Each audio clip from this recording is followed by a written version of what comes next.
Bentleys had won this race in 1924, 27 and 28. Number 9, Dunphy Kidston. Number 8, Clement Chassagne. Number 10, Benjafield Delanger. Number 12, the Chrysler. The Rubin Howe 4.5 on the right, 2-litre Lagonda number 16, followed by a Chrysler, an SARA and Paul's Albus.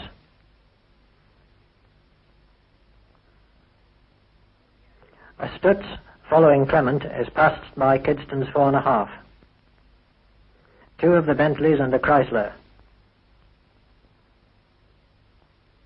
Easton's white Stutz Bearcat, a blown 5.2-litre straight 8 car.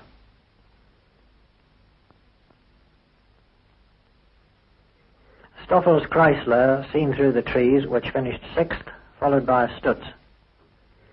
Buriat's Stutz, which was 5th.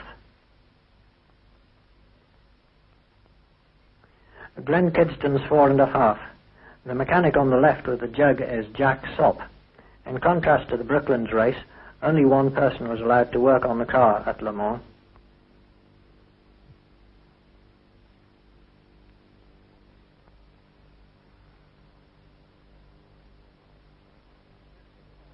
A Stoffel's Chrysler and a Stutz.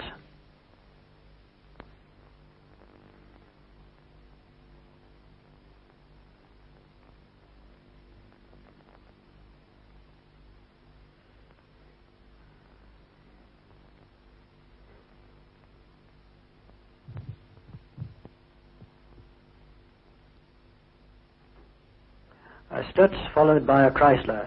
Both of the Chryslers which started finished, one in 6th and one in 7th. Birkin slowed down on the last lap so that the Bentleys could finish in line astern, taking the first 4 places and the first 2 in the Biennial Cup. Bonato scrambling aboard with Birkin driving. This victory in the Speed 6 may have been a bit hollow for Birkin. He had entered 2 of his blown cars, but they weren't ready in time, and the unblown cars were hastily substituted with little preparation. Nearest to us is Benjafield and Delanger, 3rd, then Clement and Chassagne, who were 4th.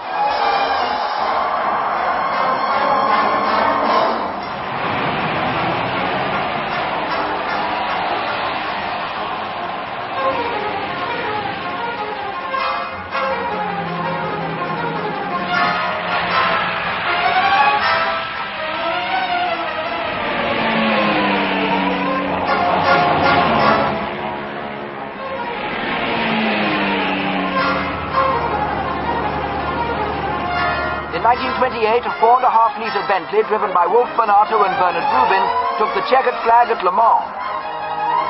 It was one of 5 historic victories at the famous circuit that were to make Bentley a legend.